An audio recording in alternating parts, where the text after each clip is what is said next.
Welcome to part 8 of the series, The Life Cycle of an Early Stage Tax Dispute. This part deals with how to appeal a discovery assessment. Back to our illustrative timeline. Now we're at the stage where we have received a protective discovery assessment for the 2016 tax return, and we are looking at how to appeal that discovery assessment. So this slide just sets out some practical tips to bear in mind when submitting an appeal. And this is against any form of discovery assessment, not just a protective discovery assessment, which, as we know, is a non-statutory concept.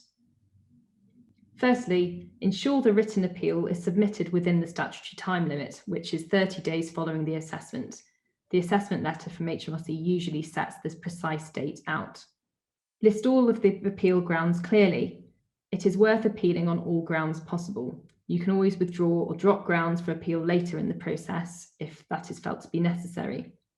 If there are still open inquiries being discussed or you do not agree with HMRC's analysis of the substantive issue, then a ground of appeal should be on the technical basis of the assessment, particularly as there may still be open inquiries being discussed. In addition to the technical grounds for appeal, any procedural grounds as to why the assessment is not valid should be included.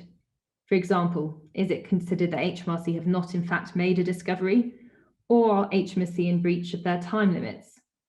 Did the taxpayer disclose the matter being assessed in their tax return, such that HMRC should have reasonably been aware of the matter before the inquiry window closed? All these types of questions should be considered whilst piecing together the grounds for appeal. Remember that HMRC have the burden of proof to show that the assessment is valid. This means that HMRC would need to demonstrate using evidence to the courts that the conditions for a valid assessment have been met. Taxpayers can remind HMRC that it carries the burden of proof and ask HMRC to tell the taxpayer what has been discovered and when. HMRC guidance says it is best practice to tell the taxpayer what has been discovered and when, but they are not under any statutory obligation to do so. Nevertheless, this should not prevent the taxpayer from asking HMRC, and HMRC may be willing to be cooperative in sharing this information. Ensure that the written appeal reserves the right to raise further grounds of appeal in the future. Finally, do not forget to formally request the postponement of the tax liability, as the statute also requires this to be done within 30 days. As a practical point, we often head our appeal letters to HMRC, notice of appeal, and application for postponement of tax, just to make the intention of the communication to HMRC as clear as possible that it is performing both of these roles.